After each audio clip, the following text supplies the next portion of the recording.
Good afternoon or good morning, depending on where you're joining us from. It's 3 p.m. here in the UK and it's 10 a.m. Eastern time, and you're all most welcome to join us here at 0 Days Live.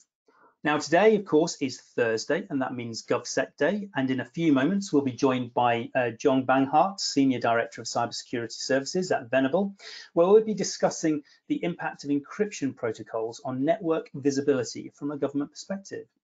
Now, before that, we do a quick recap of yesterday. And for those of you that joined us, you'll remember that we had special guest Becky Pinkard, who is Chief Information Security Officer at Aldermar Bank. And we spoke to her about cyber confidence and how security needs to be weaved into the overall culture and the mindset of an organization to be successful, and providing the guidance to the board on a risk-based decisions making process was going to be also equally essential to help them understand and also to align cybersecurity to the business goals.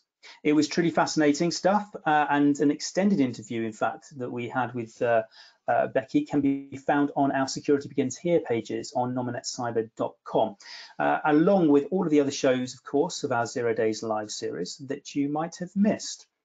Now, tomorrow is, of course, Friday, and that means Fun Friday here at 0 Days Live. We will take a light-hearted look back at the week's news, joined by special guest Alex Scroxton from Computer Weekly, as we celebrate May Day, so make sure you tune in then.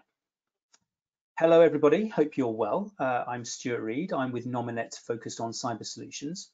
And as usual, I will be chairing here today to welcome our special guest, not just today, but all of our live shows. Just a quick reminder about Nominet. We're primarily responsible for managing the .uk domain, which we've been doing successfully for over 23 years now, and have something in the order of 15 million domains under management. And building on this strong heritage of understanding the importance of the domain names for connectivity for networks, we also provide cybersecurity solutions to protect both government and enterprise networks worldwide from cyber attacks. And that includes providing service to the UK government's National Cyber Security Centre. Ensuring people are able to be connected, included and secure is at the heart of what we do at Nominet. And that is important perhaps now more than ever before.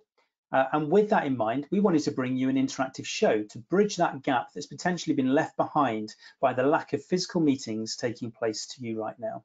So we decided to bring you 0 Days Live for everyone with an interest in or from within the cybersecurity community.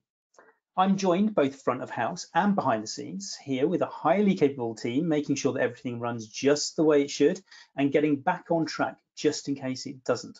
And speaking of tracks, for those of you that have joined throughout the week, you'll know that this week's burning question is, what is your favorite isolation tune and why? So please do let us know.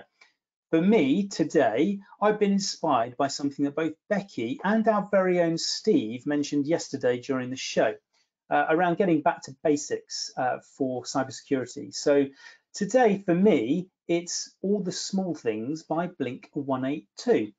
And I know that it's not like me to give credit to Steve, but of course our show wouldn't be the same without him. So without further ado, Steve, welcome to the show. How are you today? Good, thanks, Stuart. Yourself? Yeah, very well, thank you. Actually, Steve, I've just encountered a hailstone here, which is a bit bizarre for this time of year, but otherwise, yeah, very well. How are you? Good, I'm very good. Thank you very much. Excellent. So tell us, what is your tune of choice today? So I'm sticking with the 80s again. Nice. I'm just going to stick with the 80s forevermore. So it was a good decade. I'm going with New Kids on the Block, Hanging Tough. Not least because I think that the title says it all about what we're doing right now. We're hanging tough. It also reminds me of a time when I got detention at school for writing what was supposed to be a poem. And actually I wrote New Kids on the Block lyrics instead, and I got detention not for plagiarism, but for writing dirty lyrics. Yeah, it just reminds me of my time at school. There we go. It's always good to get a little bit of an insight from you every day. We're peeling back those layers of your character and learning a lot. So appreciate that, Steve. And everyone at home, please do get involved as well. This show really isn't the same without you all tuning in. And we are absolutely delighted to be welcoming regulars to the show and new audience members every single day as we build up our accessible community to bring people together, hear from others in the industry, get a roundup of what's going on in the news, share some thoughts on best practice, and of course, interject some good humor along the way. And of course, learn a little bit more about Steve. Now, with that in mind, we do cover a lot of important subjects on this show, but we don't take ourselves too seriously. Now, as a quick reminder, for each of our 30-minute or so shows, we are absolutely live each and every day. As such, there are bound to be a few mild blips along the way, but when and they do happen, we hope you agree it's just part of the reason you tune in to see us. And as I say already, please do get involved. If during today's show or any other of the live shows you want to ask a question, give comment, please do so using the console on your screen, and Kerry will read them out during today's webcast. And just a quick reminder actually that we are doing a compilation of clips from our listeners about what they like about the show. So please be creative as you like, and do let us know. Use your smartphone, take a 5-second clip or so, and send it to us at marketing@nominetcyber.com, where Kerry will pick all of those up and we'll look at compiling those and let you know when it all goes live. Now, hi there, Kerry. How are you doing today? Yeah, really good, thank you. Jolly good. And of course, got to ask you, what is your favorite isolation tune today and why? As you know, I've been looking at my isolation playlist and trying to link them to the days of the week, to the themes on the 0 Days Live. So with today being GovSec, it was a bit of a struggle, but there was one tune that really stood out for me, and that would have to be Run DMC, It's Tricky. So I imagine it's quite tricky right now working in government. Well, nice segue actually, Kerry, because obviously today is our GovSec day. So without further ado, as I mentioned a few moments ago, we are very lucky enough today to be joined by John Banghart from Venable. So I'd like to welcome him to our virtual studio. Hi there, John. How are you today? I'm doing very well, Stuart. Thank you for having me. Excellent, great to have you here. And usually at this point, I would ask a fun question, but before doing that, I do feel that I've got to point out the seat that you have there. You absolutely look like you're in the driving seat today. I feel like I need one of those. That's excellent. Well, thank you. I appreciate it. So, fun question then. As you might have heard, we're all this week asking our special guests what are their favorite isolation tunes and why, and it's really proving to be a particular tongue twister for me. So what's yours, John? So I'm going to go with a genre of music. My wife and I, before the isolation began, had been taking some Latin dance classes, and so you will quite frequently find Latin pop going on in the background while we're cooking, maybe even a little dancing as well. But so we're having a lot of fun with that, and it's upbeat and it's just good music. Great, thank you very much. And as we mentioned, today, of course, is GovSec, so we're really happy to welcome you to join us today. First of all, if you could give us just a very brief overview of Venable and also your path into focusing on cyber. Yeah, sure, happy to.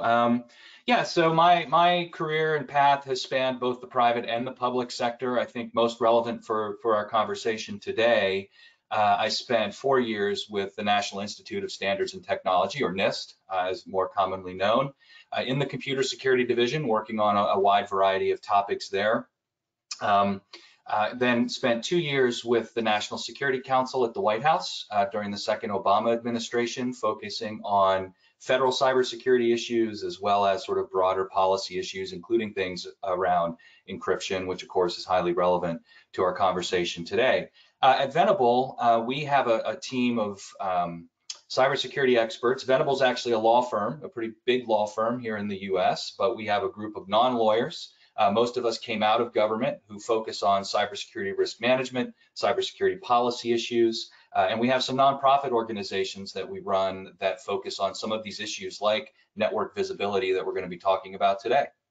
Great, excellent, good overview. Appreciate that, John. And also, you mentioned NIST a couple of moments ago. I'm also aware that you did help develop the overall framework as it stands today. So you'll certainly be very familiar with policy and policy direction.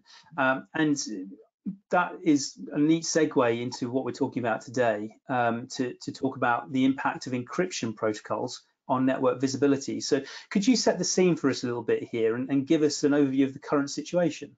Sure, yeah, happy to. So this sort of challenge that we're going to talk about today really started to come into the forefront with the release of the Transport Layer Security Protocol, or TLS version 1.3.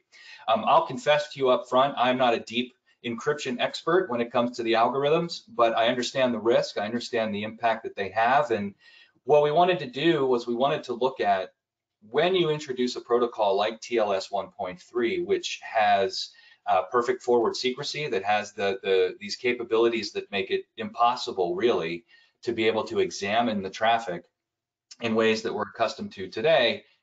Organizations, enterprises in particular, lose the visibility that they're accustomed to having, right? Middleware boxes, devices that they've been using across their enterprise networks really for many, many years, doing deep packet inspection. Now that becomes really hard, if not impossible. And so we wanted to take a closer look at that. And what we ended up doing was we hosted a workshop last week last year, late last year in September. It included folks from NIST, from the US Department of Defense. We had the US Department of Homeland Security. We actually had somebody from the UK NCSC who joined us for that in person. We're quite happy to have him come across the pond. And then we had folks from the financial services sector, the healthcare sector, privacy advocates, really to kind of talk around all of these issues. And there's no clear answers right now. But as we go through and talk today, I'll help folks understand sort of where is this conversation and where is it headed. But that's where we are today.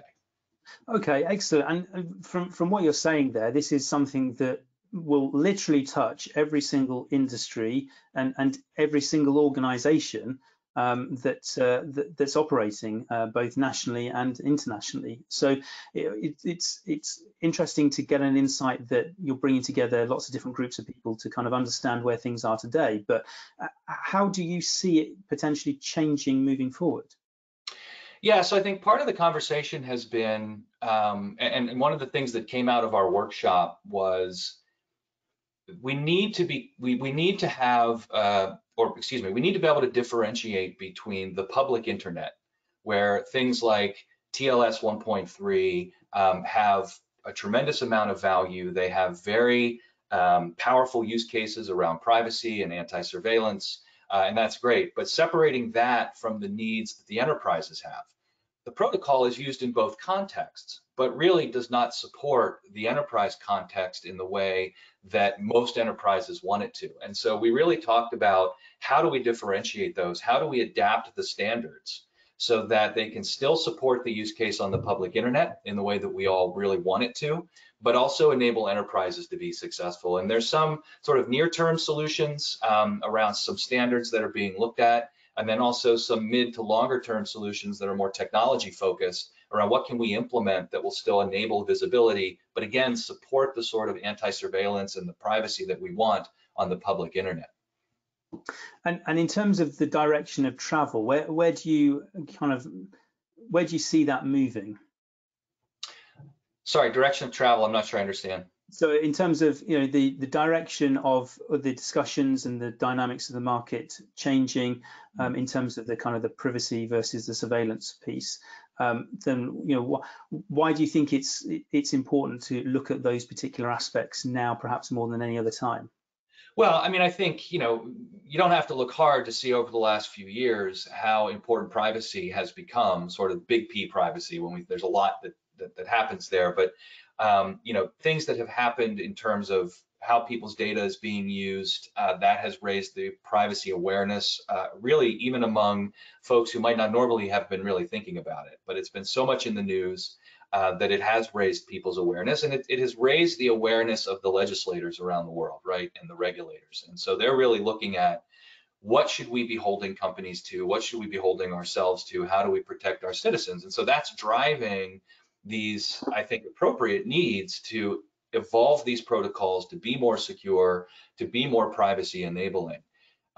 But as often happens, what we're seeing is that there's a price to be paid for that I don't think has been as clearly understood as it needs to be. And so what we're seeing and what we're hoping to accomplish is to continue that privacy debate, right? Continue driving towards better privacy, enabling privacy through the use of encryption and other technologies, but also enabling the enterprises to continue to have the security that they need. I mean, look at it this way. You know, most enterprises are holding some amount of data that they need to protect, right? Whether they're big or small, they have their customer data, they have all of this information. They're the custodians of that. And in highly regulated industries, it's mandatory for them to undertake certain technologies and to be able to protect this information. If we're introducing a protocol that causes an enterprise to not be able to put into place all of the security measures that they need to be able to put into place, well, then that's counterintuitive, right? What we've done is we've sort of, if you know the phrase, we've robbed Peter to pay Paul a little bit. We've said, look, we're going to make a much more secure protocol, and that's great for this context, but now it's going to actually make us less secure in some of these other contexts. So I think the conversation will continue to drive in that direction, and hopefully we'll find that middle ground that enables both. Yeah, and it does sound like there is a kind of a fine tuning or a balancing act required here to kind of balance both of those what seem to be competing needs. Now, I notice, and for regulars of the show, will always be aware that when Steve pops up uninvited, it can only mean one thing. He's got something insightful to say, or he has a question. So I will hand over to you, Steve, to ask what must be a question. Thanks, Stuart. Yes, I've got a question for John. It was interesting, you talked a little bit around some of the challenges that encryption poses for organizations. What are the main challenges that some of these new standards impose on organizations from a security perspective? Yeah, I mean, I think the one that has been sort of the most prominent and was certainly discussed most prominently in the workshop that we ran was the impact on deep packet inspection, right? So it's not that we haven't been encrypting our enterprise traffic, we have, but TLS 1.2 was set up in such a way that companies that provided deep packet inspection capabilities could actually get into the middle of those encrypted transactions and be able to do the packet inspection, be able to look at the things that they're looking at. And importantly, just very quickly, it's not just the security pieces, right? There's operational components here. One of the things that we talked about at length was how much organizations are using deep packet inspection just to maintain high degree of service levels, looking for problems across their networks where things may not be operating the way they're supposed to. So it's not just the security impacts of being able to look at your internal traffic, it's what are the operational elements that now you're losing because you can't do deep packet inspection the way you used to be able to. Does that answer your question, Steve? Yeah, absolutely. But I'm guessing there are two sides to this. There must be some benefits as well. So what benefits do you think the organizations are seeing from the increased level of encryption?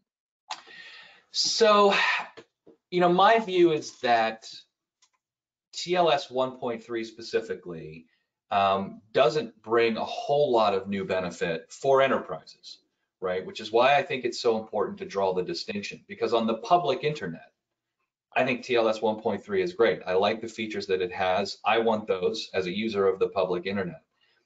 But the underlying encryption, I don't know really makes enterprises any more secure than they were before. And so the debate has been, we want encryption in the enterprise. We want to be able to secure our traffic, not just in the enterprise, but between us and our partners and so on. But we want to be able to look at it, right? We want to be able to see what's happening. We don't like the fact that we may be blinded to the traffic that's traversing our network. So other people may have different opinions. I'm just one person, but I don't think that TLS 1.3 has a lot of advantages for organizations specifically, at least in the context of what we're discussing. Thanks. It's fascinating stuff, actually, because this is an area kind of you first hear about encryption and your first assumption is that it's good because it's providing that level of privacy. But as you've quite rightly articulated, actually there is that balance, particularly from an enterprise perspective, of privacy doesn't necessarily mean security. So getting that visibility on some of those critical workflows or assets is quite important. And actually, in terms of the protocol stuff, I know that from a DNS perspective, we do a lot of work as part of our cybersecurity services around providing that network visibility. So since I've got you, Steve, quick question to you, because how does all of this fit together from a DNS perspective to balance that privacy versus visibility? Yeah, sure. So I mean, for those of you that don't know, until very recently, DNS was one of those few protocols that hasn't been encrypted, has always been kind of out in the open, and has clearly posed some kind of risk to individuals and organizations when using DNS in the clear like that. So over the past few years, a couple of standards have been introduced, DoT, so DNS over TLS, and DoH, DNS over HTTPS, to encrypt that traffic from your device to the DNS resolver, so that it can't be intercepted in between.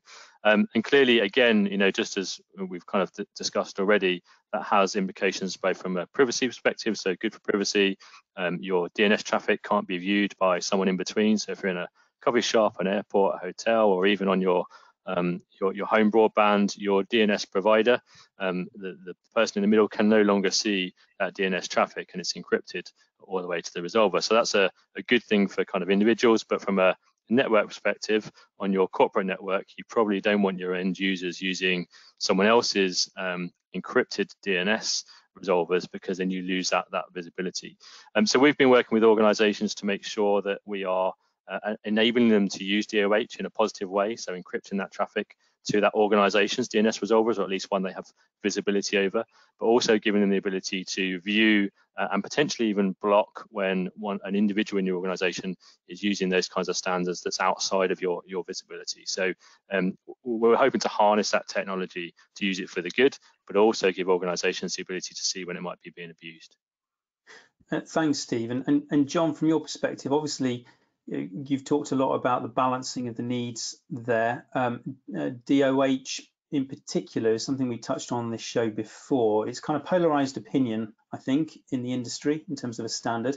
Are you seeing that people are taking a kind of a pragmatic view to how they balance all these new protocols with the discussions you're having? Yeah, and in fact, DoH came up during our workshop as well, because obviously it's related. I mean, these topics are very, very closely related, basically the same topic. And in my view, folks want to take a pragmatic approach, but it's not clear what that pragmatic approach is. I think Steve's right. I think that there are ways of striking the right balance, but it does require some changes in the way that we've done things, right? And I don't know that everybody really understands how they should go about implementing those changes. And in some cases, the standards don't even support the kind of changes that we might want to make. And that's part of where our white paper is going to talk about, what sort of changes do we think we need from a standards perspective or an implementation perspective, so that folks can have the best of both worlds. Because I think it's possible, but I don't know that there's enough knowledge, understanding, or in some cases, even the right technology or standards to enable that yet. So that needs to continue to be developed. Okay, great. And Kerry, I would imagine that there's a lot of questions coming in from the audience, and purely because this is something that touches organizations far and wide. What's coming in? Yeah, sure. So we got one from Alan. He's asking, is there any linkage here from DoH to DMARC using TLS 1.3? So if we ask him some clarity on that. Sorry, could you repeat that one more time? Is there any linkage from DoH to DMARC, D-M-A-R-K-C, sorry, using TLS 1.3? I actually don't know the answer to that. I don't know if Steve has an answer to that one or not. DNS is not my primary area of expertise. No, I mean, I haven't seen any examples where they have been linked together. Clearly, DMARC has some great implementations in terms of protecting your email. I haven't seen any kind of white papers or anything about how those things could combine into something more efficient. So, but it's an interesting thing to have a look at. Yeah. We just had a question in from Raj asking, what's the timescales of these new protocols? Are they live already, or is there an implementation process? Yeah, I mean, TLS 1.3 has been released. It was released, I think, late 2018, if I remember correctly. So obviously it takes time for protocols to sort of find their way into products and services. And so right now, there's still a lot of TLS 1.2 out there. But the way these things go is that more and more people will be moving to TLS 1.3, which is why it's important for us to be figuring out what does that implementation look like. So, right now, you still, in most cases, have an option to not move to TLS 1.3, but I think that that's going to change pretty quickly. And on the DoH side, I'm not sure. And then what type of information is being obscured by encryption of network traffic? And that's from Oliver. Yeah, so I mean, it basically could be anything, right? So, one of the use cases that we talked about, a couple of them quickly, on the security side, for example, deep packet inspection can be very useful for looking at, how not only is how traffic moving across your network, but for example, doing attacker detection, right? So part of the conversation that some people have is, well, look, so we lose network visibility, let's just do it all host-based, right? We're logging all these things, we can just go to the host and figure out what's happening. And that's certainly part of a good security program, but logs can be tampered with, logs can be shut off, logs can take an awful lot of information and storage. And so being able to look across the network and figure out, do I have an attacker who's trying to move laterally? Do I have a way of corroborating what my hosts are telling me? So we lose some of that visibility. From an operational perspective, you are losing, or data's being obscured around how are my systems performing, particularly in high performance computing environments. You want to be looking at, do I have systems that are not performing where they need to be, and why is that happening? That can be telecommunications equipment, just your regular network equipment. Not being able to see the traffic creates a big blind spot in terms of what's actually happening on your network. And then we had one in from Julie saying that she's looking to implement the NIST framework. How does the issue of network visibility and encryption impact on that? Yeah, it's a good question. I don't think that the impact is direct. As you know, with the NIST framework, most of the subcategories, if not all of them, tend to be fairly technology agnostic, right? So they're not dictating use this protocol or do it this way. They simply say things like protect your information, right? Protect data at rest. Probably the one that's most relevant to this discussion is the subcategory that talks about protecting data in transit. It doesn't say how to go about protecting it. So whether that's TLS 1.2, 1.3, or something else entirely, implementing the framework won't be directly impacted by this, but indirectly, it's going to influence the decisions you can make to meet what the framework is asking you to do. Great, and then finally, we had one from Harrison asking, who is it that actually makes the decision on introducing new protocols? So in the case of TLS, it's the Internet Engineering Task Force, the IETF, which is an international standards setting body. They've been around for a long time, do a lot of amazing work. They're the ones that basically are responsible for TLS and other protocols. In some cases, it could be other standards bodies, but I think the most relevant is the IETF, and they have an open process. Anybody, almost anybody can participate to try and figure out where do we want these protocols to go next. And this last time around, they made the decision that they wanted to move in this direction. And whether or not they thought through all of these issues, I don't know, but here we are. That's great, thank you. Great. Well, as always, thank you to everyone that asked a question today. Big thank you also to you, Jim, John even.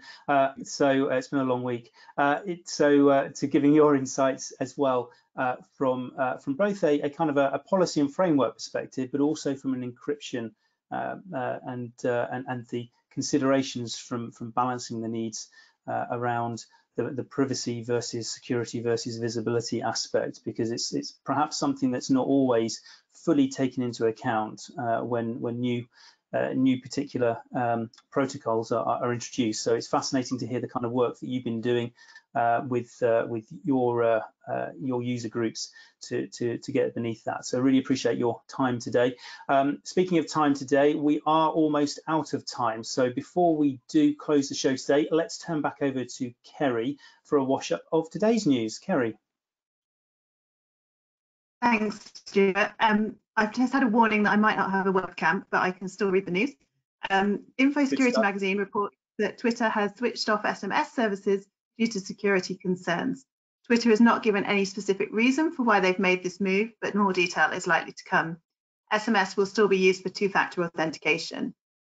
GCHQ has been given access to NHS data to beef up security, as reported by Alex Croxton in Computer Weekly. This follows emergency powers used by the Health Secretary, Matt Hancock, aimed to better protect the health service during COVID-19. And then finally, Security Boulevard magazine, we're celebrating National Poetry Month. So head over there if you want some cyber haikus. Do you know any cyber haikus, Stuart? I don't, but I'm hoping that since Steve's popped up, he's going to be able to give us some in a moment. But of course, just picking up on a couple of points there. So thank you, Kerry, for the wash up of today's news. Of course, Alex Croxton joining us tomorrow for our May Day Fun Friday special, so tune in for that. But a couple of points that's come through the news today that we probably covered on the show here. So it's interesting that Twitter have made the decision to switch off its SMS services.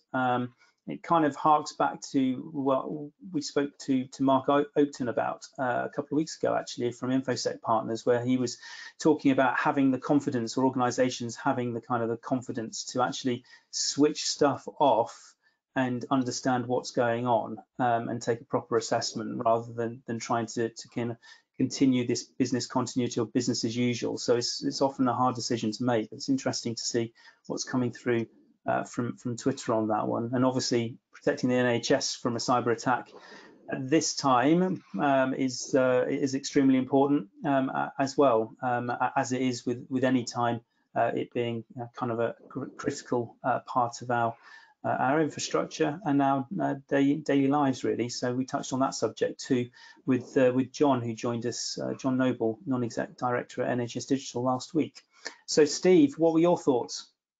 Well, firstly, you know my thoughts on SMS, so the quicker we can get rid of that, the better for all services, not just Twitter. But there we go. That was just a small thing. The bigger thing was around the GCHQ having access to NHS data. I think it's worth pointing out that they don't actually have access to anyone's personal data. This is just data around the networks of the NHS and how secure they are, so they can obviously give advice and guidance on how to make them more secure, which, as you say, and as we heard from John last week, right now that's really one of the most important things, particularly as we start seeing more and more being done with that data and more interrogation of that data, perhaps more sharing of the data.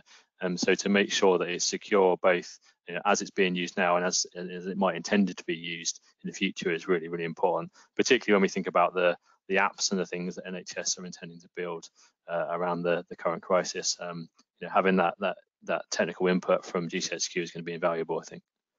Yeah, absolutely, and a good point to make around that kind of the hygiene, or the way that data is going to be treated as well. I think it's a good point to draw out. So thanks for that. Well, that really is it for today. Very special thanks, of course, to today's guest, John Banghart from Venable, to everybody here front of house and behind the scenes at ZeroDaysLive, and of course to all of you for tuning in. Just a quick reminder that tomorrow is, of course, Fun Friday, where we'll be joined, as I mentioned a few moments ago, by Alex Croxton from Computer Weekly, as we take a bit of a retrospective of the week's news, and of course celebrate May Day. And so that's going to be our theme tomorrow. So please do feel free to embrace that theme and in any way that you like, and also let us know how you're going to embrace that theme as well by letting us know through your comments and questions panel on the screen that you have. So please do, everybody, have a good rest of day. Join us tomorrow or when you can, and we look forward to welcoming you back. Thanks then, goodbye.